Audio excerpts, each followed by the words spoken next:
Hello everyone, history and earth के एक नए वीडियो लेक्चर में आप सबका वापस से स्वागत है। मुझे कई सारे क्वेरीज है after last videos and compare को जो हमने शुरू करा था कि आप सबको मतलब बहुत सारे लोगों को मेगालिथिक पीरियड के बारे में इंफॉर्मेशन चाहिए। तो मैं आपको ये इंश्योर कर सकता हूँ कि जो भी आपको मैं आज कंटेंट दूंगा वो रेलिवेंट होगा। फैक्चुअल कंटेंट इसमें ज़्यादा है जैसे मैंने आपको प्रीवियसली बताया था, बट हाँ, जितना थ्योरी पार्ट है वो मैं आपको कवर कर दूंगा। जो फैक्चुअल है मैं आपको उसकी रेफरेंसेस दे दूंगा, बहुत हद तक समझाने की वो कोशिश करूंगा, बट हाँ, rest part is up to you. आपको ऑनलाइन कई सारे सोर्सेज मिल जाएंगे, आप उनको रिफ़र कर सकते हो। I would even tell you किस तरीके से उनको पढ़ना है। That will help you to ace in your exams. ठीक है, बिफोर स्टार्टिंग का video lecture I again request you कि I am doing my hard work. मैं आपको वीडियो लेक्चर्स प्रोवाइड करता हूँ, I am not asking anything extra. Just it's a matter of fact कि if you like my efforts, आप इन videos lecture से कुछ गेन कर रहे हो, सो प्लीज़ लाइक करें, सब्सक्राइब करें, कमेंट करके फीडबैक दें, शेयर करें।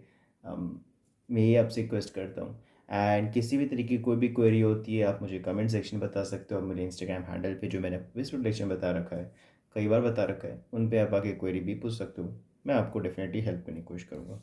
So without wasting much of the time, ठीक है, हम शुरू करते हैं। एंड जो भी स्टूडेंट्स आज कल मेंस के एग्ज़ाम्स के लिए जा रहे हैं, my best wishes to all of you. बहुत अच्छे से देना।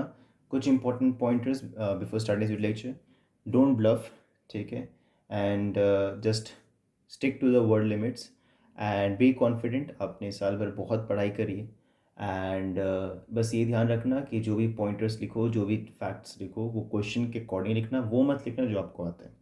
ठीक है, ये टीचर्स आपको बहुत सारे मार्केट में टीचर्स मिलेंगे जो बोलेंगे कुछ भी लिख देना, यूपीएससी आपको मार्क्स से देगा। वो स्कूल या कॉलेज की एग्जाम्स नहीं है। वो यूपीएससी इंटेलेक्चुअली साउंड पीपल्स लोगों को ढूंढता है। तो आप वहाँ पे कुछ भी लिख के आएंगे, वो आपको मार्क्स नहीं देंगे। ठीक है, वो आपसे, आप जहाँ सोचने की क्षमता आपकी ख़त्म होती है वहाँ से उनकी शुरू होती है। बस ये चीज़ ध्यान रखना, और बाकी माई बेस्ट विशेस। चलो शुरू करते हैं। मेगालिथिक पीरियड का टाइम पीरियड जो है वो 7000 BC से लेके 1000 BC है। ये टाइम पीरियड आप देखोगे कहीं ना कहीं आपको चालकोलिथिक पीरियड से लेके टू अ लार्जर एक्सटेंट आपको पता चलेगा। आई वुड से चालकोलिथिक तो नहीं, हाँ, मेसोलिथिक चालकोलिथिक के ट्रांजिशन से लेके आपको हड़प्पन पीरियड के ट्रांजिशन तक में ये देखने को मिल जाएगा। मेगालिथिक पीरियड डेफिनेटली वो पीरियड था जहाँ पे माना जाता है कि आयरन ने सीधा घुसा था। मैं चालकोलिथिक पीरियड नदन पार्ट में बात करूँ, चालकोलिथिक पीरियड सदर्न इंडिया में नहीं आ पाया था। क्यों नहीं आ पाया था उसका रीज़न मैं आपको बताता हूँ। कई सारे डिबेट्स है डेफिनेटली, उसमें मैं एक कोई कंक्लूडिंग फैक्टर आपको नहीं दे रहा, बट क्या डिबेट्स है उसमें एक इंपॉर्टेंट डिबेट ये है कि पॉसिबिलिटी है कि डिस्टेंस बहुत ज़्यादा हुआ करता था, तो शायद लोग उस पॉइंट ऑफ टाइम पे इतने लॉन्ग डिस्टेंस को कवर नहीं कर पाते थे। सेकेंड फैक्टर ये भी है कि आपको शायद कॉपर के रिसोर्सेज जितना नदर्न इंडिया मिलते हैं उतने सदर्न इंडिया में नहीं मिलते। ठीक है, बस सदर्न इंडिया में जैसे हमें पता है कि कर्नाटका के रीजन में आपको बहुत से ऐसे रीजन है जहाँ मिलेंगे, जैसे कि आपको मैं बताने की कोशिश करूँ तो बेलारी हॉस्पिट हो गया, चिकमंगलूर हो गया, बागलकोट हो गया, चित्रदुर्ग हो गया, तुमकुरू हो गया, शिवमोगा हो गया, दक्षिण कर्नाटका का रीजन हो गया। कई सारे ऐसे रीजन है जहाँ पे आपको, जैसे बेलाडीला का रीजन जो है वो आपको पता होगा बहुत ज़्यादा पॉपुलर रीजन है। एंड ये सारी तो ऑब्वियसली बात है कि आपको थोड़ी बहुत बेसिक नॉलेज होना चाहिए if you preparing for state PC exam और मोस्टली यूपीएससी एग्जाम। तो ठीक है, यहाँ पे इंपॉर्टेंट क्या है कि हाँ, मेगालिथिक पीरियड से रिलेटेड था तो 7000 से लेके 1000 BC था। तो एक डिबेट ये मारा था कि कर्नाटका के रीजन में आपको आयरन के रिसोर्सेज ज़्यादा मिलते हैं, दैट्स द रीज़न आपको शायद पॉसिबिलिटी इसकी वजह से यहाँ पे आया होगा। मेगालिथिक का मतलब क्या होता है, इसको ब्रेक करने की कोशिश करिए। मेगा का मतलब होता है बड़ा, लिथी का मतलब होता है स्टोन। तो बड़े स्टोन्स का जब यूज होना शुरू हुआ जिस पॉइंट ऑफ टाइम पे, तो उसको मेगालिथिक पीरियड के तौर पे कहते हैं। ठीक, क्वेश्चन आता है कि स्टोन का इस्तेमाल क्यों किया जाता था। स्टोन का इस्तेमाल बेसिकली बरी करने के लिए जाता था। जो भी डेड बॉडीज होते थे उनको बरी करने के लिए, दफनाने के लिए इस्तेमाल करा जाता था। क्वेश्चन आता है कि उनको दफनाने के पीछे क्या कारण हो सकता है। ऑब्वियसली क्या कारण हो सकता है उसके पीछे भी कई सारे डिबेट्स हैं, पर एक सबसे बड़ा डिबेट में सबसे बड़ा फैक्टर ये आता है कि शायद हो सकता है आइडेंटिफिकेशन पर्सपेक्टिव से शायद वो पर्सनैलिटी बहुत इंपॉर्टेंट होगा। शायद उनकी लोकेशन को एक रिलीजियस पर्सपेक्टिव के तौर पे भी देखा जाता होगा। जैसे फॉर एग्जांपल सती का एग्जांपल दूँ, तो सती जहाँ जहाँ पे होती थी वहाँ पे एक पॉइंट ऑफ काइंड ऑफ कॉमोमेरेटिव पत्थर या कुछ भी ऐसे लगा दिया जाता था, जहाँ जो एक प्लेस ऑफ वर्शिप की तरह भी दिखा जाता था। ठीक है, सेकंड होता था प्रिजर्वेशन के पर्सपेक्टिव से भी कि मे बी डेड बॉडीज़ को वहाँ पे रखा गया तो उनको काइंड ऑफ प्रिजर्व करके रखा गया। ठीक है, क्वेश्चन आता है एक्सटेंट क्या था। एक्सटेंट देखो, एक्सटेंट मैं बताऊँ तो मैंने यहाँ पे नागपुर बोला नदन पार्ट में, eastern Ghat, western Ghat orientation and Kanyakumari eastern part. But मैं नदन पार्ट में आपको ये बोलूँगा नागपुर तक नहीं, बल्कि आपको यूपी तक एक्सटेंट आपको कहीं ना कहीं मिल जाते हैं, अरावली इसके बियॉन्ड भी। तो नागपुर एक आप रख सकते हो, बट द पॉइंट इज, आप ज़्यादा डिटेल में जाते हो तो आपको पता चलिए यूपी तक के रीजन में आपको देखने को मिल जाता है। ठीक। अब क्वेश्चन आता है कि सर आपको यहाँ पे क्या देखने मिलता है। अब यहाँ तक हो गया फैक्ट्स, यहाँ पे हो गया कुछ इंपॉर्टेंट थ्योरीज, बट चीज़ें समझिए। अब अपने आप को उस पीरियड पे रखिए जहाँ पे मैं आपको बोल रहा हूँ कि चालकृतिक और आयरन एज ट्रांजिशन हो रहा है। तो अब अर्बन पीरियड पे तो नहीं, अब रूरल एरिया पे रहोगे, रूरल इकोनॉमी होगी आपकी। तो रूरल इकोनॉमी में क्या होता है, agriculture, animal husbandry, cattle rearing, domestication, ये 4-5 चीज़ें आपको बेसिक देखने मिलेंगी। वही चीज़ें यहाँ भी थी। क्लियर। यहाँ पे हमें कई सारे ऐसे मोटिव्स मिले जहाँ पे बुल के रेफरेंसेस देखने मिले। शायद पॉसिबिलिटी है, आज भी आप देखोगे तो बुल को बहुत हद तक पूजा जाता है सदर्न पार्ट में ऑफ द कंट्री में, तो आपको देखने को मिलेगा। यहाँ पे ऑब्वियसली बात है कि मैं आपको रूरल इकोनॉमी की बात कर रहा हूँ, तो हट्स देखने मिलेंगे जो ऑब्वियसली कच्चे घर होंगे, मिट्टी के घर होंगे, वैसे घर आपको देखने मिलेंगे। थैच रूफ्स देखने मिलेगा। क्लियर। न्यूलिथिक पीरियड ट्रांजिशन में सदर्न पार्ट में आप तो कैनोनिकल टाइप का भी आपको रूफ देखने को मिला है। अब उसका रीज़न क्या है, अगर आपको बेसिक ज्योग्राफी की नॉलेज है तो आपको पता होगा कि जो आपका प्रेसिपिटेशन होता है when it comes to south west monsoon, जो आपका इक्वेटर को कवर करते हुए आपका आता है, ठीक है। एंड ये जब आपका वेस्टर्न घाट में स्ट्राइक करता है तो बेसिकली यहाँ पे पालगढ़ थालगढ़ रीजन होता है, जिसकी वजह से वो एंटर करते हैं क्लाउड्स। एंड और दो आपके ओरोग्राफिक प्रेसिपिटेशन के बारे में अब मैं यहाँ पे नहीं जा रहा, बट हाँ, होता क्या है कि इस रीजन में बहुत ज़्यादा बारिश होने लग जाती है। बारिश होने की वजह से हो सकता है पॉसिबिलिटी कि शायद अडेप्टेबिलिटी पर्सपेक्टिव से ऐसे शिप्स के आपको मिल जाएंगे जिसकी वजह से शायद पानी को स्टोर ना करते पानी को वॉश आउट हो जाए, वो उसकी वजह से भी शायद ऐसे आपको रूफ्स देखने मिलेंगे। ठीक है। बाकी आपको यहाँ पे पॉटरीज देखने मिलते हैं। पॉटरीज की बात करें तो आपको रेडवेयर पॉटरी देखने मिलता है क्योंकि आयरन ऑक्साइड का कंटेंट यहाँ पे सॉइल में ज़्यादा है। देन आपको ब्लैक देखने मिलता है बिकॉज आपको पता होगा डेक्कन ट्रैप के रीजन में टाइटेनिफेरस मैग्नेटाइट है। तमिलनाडु में भी आपको देखने मिल जाता है because of its own quality, क्योंकि आपको वहाँ पे ह्यूमस कंटेंट ज़्यादा है। बाकी आपको दोनों का mix red and black ware देखने मिलेगा, रेड स्लिप्ड वेयर देखने मिलेगा। ठीक है, because of temperature factor, exogenic factors, मतलब टेम्परेचर हो गया, बारिश हो गई, हवा हो गई, और भी बहुत सारे फैक्टर्स होते हैं जिसकी वजह से शायद उसका रंग थोड़ा सा हल्का सा लाल से आई वुड से कम लाल हो गया, बिकॉज उसका जो अपर लेयर था वो काइंड ऑफ हल्का वाइप आउट हो गया, उससे वो भी देखने मिलता है। चॉकलेट कलर देखने मिलता है जो ब्राउनिश हो इसकी ओरिएंटेशन है। तो आपको कई सारे टाइप के पॉटरीज देखने को मिले। ठीक है। मैं यहाँ पे थोड़ा फास्ट जा रहा हूँ, उसके लिए very sorry. The point is इसमें ज़्यादा कोई थ्योरी है नहीं, फैक्ट्स है, मैं फैक्ट्स को कवर अप कर रहा हूँ। आपको अगर वापस थोड़ा भी डाउट है तो I can ensure you multiple times video lectures देखिए, 2 से 3 बार आपको याद हो जाएगा। ठीक है। एंड उसके अब नेक्स्ट इंपॉर्टेंट टॉपिक हमारे पास आता है वीमेन। अदर फीचर्स में इंपॉर्टेंट आता है वीमेन की पोजीशन। वीमेन की पोजीशन इंपॉर्टेंट क्यों है, बिकॉज यू विल फाइंड कि वीमेन की पोजीशन थोड़ी सी यहाँ पर डिटोरिएटिंग मानी जाती है। क्यों मानी जाती है, क्योंकि जितने भी हमें आर्कियोलॉजिस्ट को डेड बॉडीज़ मिले उनमें ऑलमोस्ट सारी मेल के, आदमियों के, पुरुष के। एंड दैट शोज़ कि शायद ये हो सकता है कि विमेन की कंडीशन उतनी अच्छी नहीं थी उस पॉइंट ऑफ टाइम पे। And that was the reason you will find कि हम कह सकते हैं कि काइंड ऑफ सोसाइटी में एक काइंड ऑफ डिफरेंस था बेस्ड ऑन जेंडर। क्लियर। अब ट्रायंगुलर ओरिएंटेशन बहुत इंपॉर्टेंट। ट्रायंगुलर ओरिएंटेशन आपको I would say world history में देखने को मिलता है, बट ये ट्रायंगुलर ओरिएंटेशन डिफरेंट है। यहाँ पे ट्रायंगुलर ओरिएंटेशन क्या है कि देखो आपका जो पूरा मैं एक पर्सपेक्टिव से सामाजिक ढांचे की बात करूँ तो हो सकता है कि सेटलमेंट यूजुअली क्या होता था आपके प्लेन एरियाज में होंगे। हमें पता है कि डेक्कन ट्रैप का जो रीजन है वो प्लेट्यू का रीजन है, पत्थरी इलाका बहुत ज़्यादा है, जिसकी वजह से आपके पहाड़ों में प्लेट्यूज में घर बनाना पॉसिबल था भी नहीं उस पॉइंट ऑफ टाइम पे। And even if it was possible तो वहाँ पे बिकॉज हो सकते हैं, because if you are constructing something on slopes तो ग्रेविटेशनल पुल की वजह से वो लैंडस्लाइड्स की पॉसिबिलिटीज़ बढ़ जाती है, तो उसके वजह से प्लेन एरियाज़ में ही यूजुअली बनाया जाता है।